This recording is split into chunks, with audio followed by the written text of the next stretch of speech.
सहयोग करेगा। वहीं पर हम गुलाब बाग में इस प्रतियोगिता को आयोजित करेंगे। जो लोग बहुत दूर रहते हैं, नहीं पहुंच पाते हैं, उनके लिए हमने ऑनलाइन की भी व्यवस्था इस दृष्टि से की है। इसके साथ ही इस बार जो सबसे आकर्षक कार्यक्रम है, इन सारे नए कार्यक्रमों में से एक है मारी घूमर। महिलाओं को इस बार एक मौका मिले, वे भारत की परंपराओं से जुड़े, लोक पर्व से जुड़े और लोक परिवेश से जुड़े। आजकल की लड़कियां जीन्स और पैंट पहन के आती, तो उसमें तो कोई बात नहीं, आप पहने, हमें कोई आपत्ति नहीं, लेकिन अपना जब अवसर मिले तो अपने परिधान पहनकर आए। तो ये हमने कोशिश की कि इस बार महिलाएं जो है वो मारी घूमर में राजस्थानी ड्रेस पहनकर आए। अब वो राजस्थानी राजपूती भी हो सकती है, वो राजस्थानी लोक संस्कृति की वनवासी अंचल की भी हो सकती है, या मेवाड़ के किसी और क्षेत्र की हो सकती है। उसमें कोई ये रेस्ट्रिक्शन नहीं कि केवल राजपूती वेश ही पहने, होनी राजस्थानी चाहिए, ये हमारी तरफ से कोशिश है। वो कार्यक्रम 22 तारीख को होगा। फिर हमने महाकाल मंदिर में गो गंगा गायत्री का आयोजन रखा है। गौ माता कैसे हमारी इकोनॉमी की आधार हुआ करती थी, और अभी महाकुंभ हुआ है तो त्रिवेणी के जल को भी लेकर हम वहां पिछोला में प्रवाहित करके, और गायत्री जो सर्वाधिक सबसे बड़ा महामंत्र गायत्री मंत्र, उसको भी हम वहां पर उस कार्यक्रम के माध्यम से करेंगे। और वहां पर विक्रम गौरव सम्मान, उस दिन 11 लोगों का सम्मान महाकालेश्वर से हम शुरू करेंगे, और उस सम्मान का हमने नाम दिया संवत्सर सम्मान। विक्रम गौरव सम्मान तो राष्ट्रीय स्तर पर देते हैं हम, प्रांतीय और राष्ट्रीय स्तर पर। वो कार्यक्रम नववर्ष के बाद कभी होगा, लेकिन ये कार्यक्रम, इसमें विक्रम जो संवत्सर सम्मान है वो हम 121 लोगों को देंगे। 11 लोगों को हम 23 मार्च को देंगे। 24 तारीख को और 25 तारीख को उदयपुर की जितनी प्रतिमाएं, उनके ऊपर कभी कहीं कोई सफाई होती नहीं, कभी हो जाती, कभी जयंती होती तो हो जाती है। एक संदेश देने के लिए लोकल लोगों को कि आप आइए, यहाँ पर दूधाभिषेक करके इन मूर्तियों को हम सजाएंगे भी, उनका अभिषेक भी करेंगे, और एक संदेश देंगे कि ये आपकी नैतिक जिम्मेदारी कि समय समय पर सप्ताह भर में 15 दिन में इन पर अभिषेक करके, और वो एक जिम्मेदारी हम वहां लोगों को सौंपने का काम करने जा रहे हैं।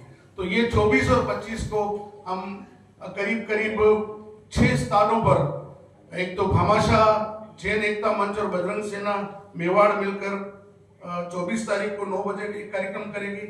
उदय सिंह जी की प्रतिमा पर आलोक, हिरणमंगरी और इंटरेक्ट क्लब मिलकर सायंकाल 5 बजे इस अभियान को वहां गति देंगे और दुग्धाभिषेक करके सम्मान करेंगे।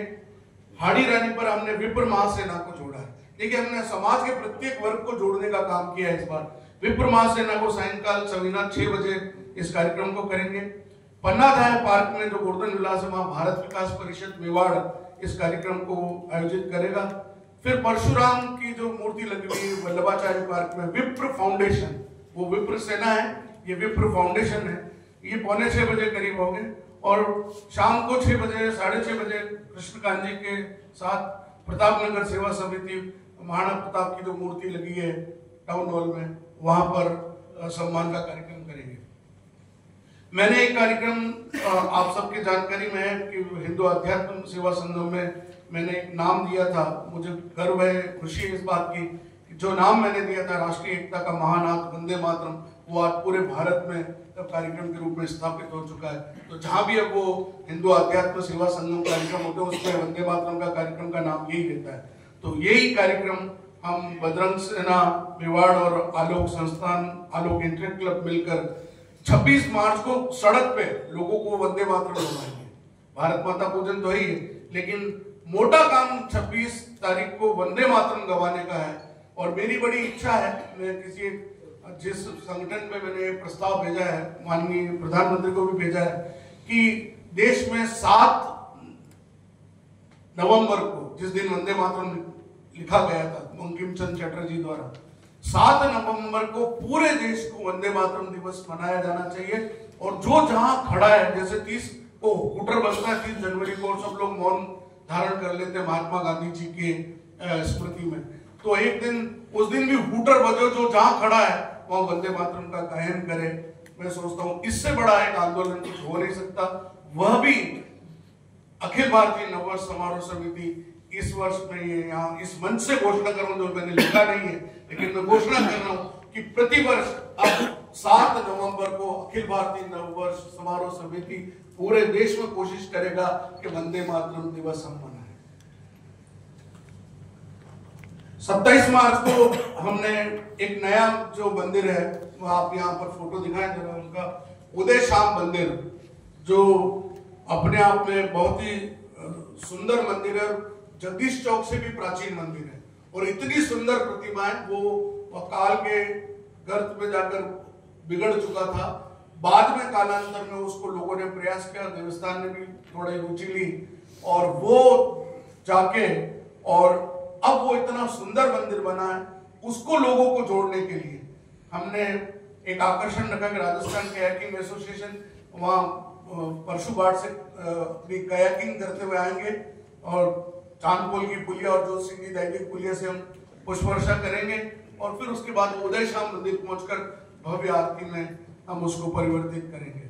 28 तारीख को हमारा अपनी पगड़ी सजाओ वाला कार्यक्रम है, वो आलोक फतेहपुरा अपनी पूरी जिम्मेदारी से करता है। बधाई सर।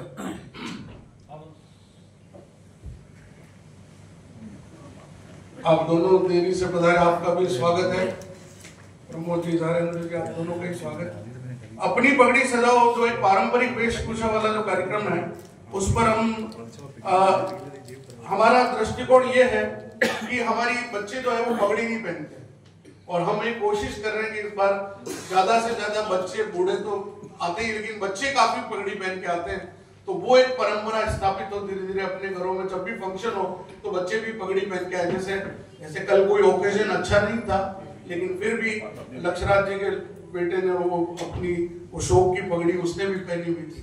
तो ये एक परंपरा है मेवाड़ की और ये मैं समझता हूँ भारतवर्ष में यदि कोई सबसे सम्मानित सर का जो कोई वेश है, माथे की कोई जो पाग है, वो मेवाड़ की पाग है। इसलिए इस पगड़ी को हमने इसमें जोड़ने का एक कार्यक्रम किया है। पारंपरिक वेशभूषा वाला कार्यक्रम साथ में है ही है। विक्रमोत्सव की एक बड़ा जो सबसे बड़ा कार्यक्रम रहता है वो शोभा यात्रा, ज्योति कलश यात्रा और उसके बाद गणगौर घाट पर भव्य महाआरती का आयोजन होता है। उसके पीछे भी दृष्टिकोण ये कि जहां जहां से ये यात्रा जुड़े लोग गुजरे, वहां लोग इनका स्वागत करें और पता चले कि कल नया साल है, आज विक्रम संवत 2082 को हम विदा करने जा रहे हैं। तो मैं दोनों पत्रकार बंधु देरी से मैं आपकी जानकारी के लिए बता दूं कि हम प्रतिवर्ष अखिल भारतीय नववर्ष समारोह समिति सनातन को समर्पित होकर पूरे वर्ष पर्यंत छोटे छोटे कार्यक्रम करेगी और उसमें से एक बड़ा कार्यक्रम 7 नवंबर को वंदे मातरम दिवस के रूप में हम पूरे भारत में मनाने के लिए प्रयास करेंगे। ये हमारी जो एग्जीक्यूटिव कमेटी ने ये निर्णय लिया है, वो एक हर स्कूलों को बच्चों को बोल के और एक बड़ा आयोजन हम इस दिशा में करेंगे। 29 तारीख वाला ये जो कार्यक्रम है जगदीश चौक पर विप्र फाउंडेशन, वहां पर भगवान जगदीश और राम मिलन, चूंकि राम बालक राम इस यात्रा में रहेंगे, आदर्श के रूप में हम किसी हिंदू धर्म के देवता के रूप में नहीं, अगर विश्व के सबसे बड़े मर्यादा के कोई अगर नायक हो सकते हैं तो बालक राम हो सकते हैं, जिन्होंने अपने पिता की आज्ञा मानकर राज को छोड़कर वनवास तक में चले गए। आज बच्चे अपने, कल ही हम आदरणीय सबसे विख्यात और सबसे, मैं सोचता हूँ सबसे सीनियर मोस्ट पत्रकार गुलाब कोठारी जी से चर्चा करें तो वो यही कह रहे थे कि बच्चे, हमारे संस्कार, विवाह संस्कार भी देह तक रुकते हैं, है ना। ये बहुत चुनौतीपूर्ण विषय है कि मतलब बच्चों को संस्कार जो है ना वो विलुप्त होते जा रहे हैं। संस्कार हम देने की कोशिश करें मगर वो उस दिशा में चल ही नहीं रहे। जब हम सो जाते हैं, इन बच्चों का जीवन रात 10 बजे बाद शुरू होता है, फिर ये 11 बजे उठना, ये करना, तो ये चिंता का विषय है। इस दृष्टि से ये चेतना जगाने का काम हम इसीलिए कर रहे हैं कि इन कार्यक्रमों के माध्यम से भारत की जो प्राचीन संस्कृति है उससे जुड़े। और उसके साथ ही नगर निगम की ओर से हमारा जो 30 मार्च को रविवार को जो कार्यक्रम होता है सवेरे सबसे बड़ा कार्यक्रम मैं सोचता हूँ इन बड़े बड़े आयोजनों के बीच में सबसे बड़ा संस्कारित कार्यक्रम इन बच्चों का तिलक लगाने का कार्यक्रम है। और मैं आपकी जानकारी के लिए ये भी बताऊं कि अभी हमारा एक बच्चा जो IAS है, उनकी कलेक्टर है वहाँ भुज में, उससे जब बात हुई तो वो कहता है कि सर नव वर्ष पर मुझे वो तिलक की याद आई, तो मैंने यहाँ के कुछ स्कूलों को बोला कि आप लोग निकलिए और बाहर सड़क पर जाकर नव वर्ष की शुभकामनाएं देकर तिलक लगाइए, तो बात उठती है तो दूर तलक जाती है। तो ये मुझे बहुत खुशी हुई इस बात को जानकर। और सवेरे हम सभी नीम की कौपले, काली मिर्च और मिश्री का प्रसाद खिलाकर सभी को शुभकामनाएं देंगे। और साथ ही हमारा जो हल्दी घाटी की माटी है, हल्दी घाटी की माटी है वो लेकर हम उनमें तिलक में मिलाएंगे। और जो त्रिवेणी से थोड़ा जल लाए वो थोड़ा थोड़ा जल भी उसमें करेंगे। 29 तारीख को जो है अमृत जी से हमारा एक पड़ाव शुरू होगा, ये नया एडिशन है। इस अमृत जी में विप्र सेना महासेना वो अपने परशुराम जी और भगवान शिव का मिलन वहाँ दिखाएंगे। और वहां पर एक बाइक रैली, जो एक राइडर्स क्लब है उदयपुर का, उन्होंने कहा हम भी इसमें जुड़ेंगे। हमारे भाई प्रशांत जी ने इसमें प्रयास किया है, तो राइडर्स क्लब भी उसमें जुड़ने जा रहा है। कोशिश हमने पूरी की है समाज के प्रत्येक वर्ग को जोड़ने के लिए। और पिछोला, हमारे पिछोला गंगा आरती के रूप में हम इस कार्यक्रम को और भी जोड़ने की कोशिश इसलिए करते हैं कि पिछोला हमारी लाइफलाइन है, केवल जल की दृष्टि से नहीं, पर्यटन की दृष्टि से भी हमारी लाइफलाइन है। उदयपुर में पर्यटन जिंदा रहेगा तो हमारी इकोनॉमी स्ट्रांग होगी।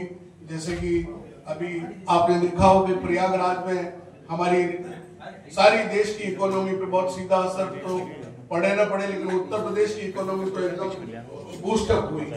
तो हमारी झीलें भरी रहेगी और यहाँ टूरिस्ट आते रहेंगे तो हम सबका वैभव बढ़ता रहेगा। कम से कम उदयपुर का तो वैभव बढ़ेगा ही बढ़ेगा। इसी दृष्टि से बार बार हम कहते हैं, अभी मेरा जैसे आप पत्रकार बैठे, कभी इस बात को क्यों नहीं चला सकते जब गंगा नदी में त्रिवेणी संगम में चप्पू वाली बोटें चल सकती है, तो यहाँ पर होटल वाले चप्पू वाली बोट क्यों नहीं चला सकते?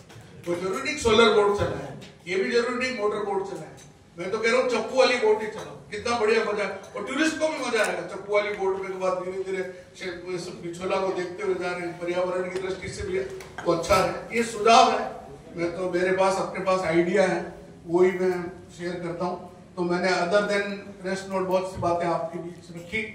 मैं आपका एक तरह से मैं इस पत्रकार मिलन समारोह मानता हूँ।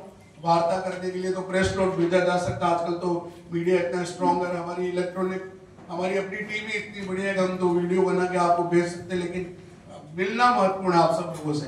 तो मैं आप सब लोगों का एक बार पुनः स्वागत करते हुए, यदि कोई आपकी कोई जिज्ञासा हो तो जरूर पूछें। बाकी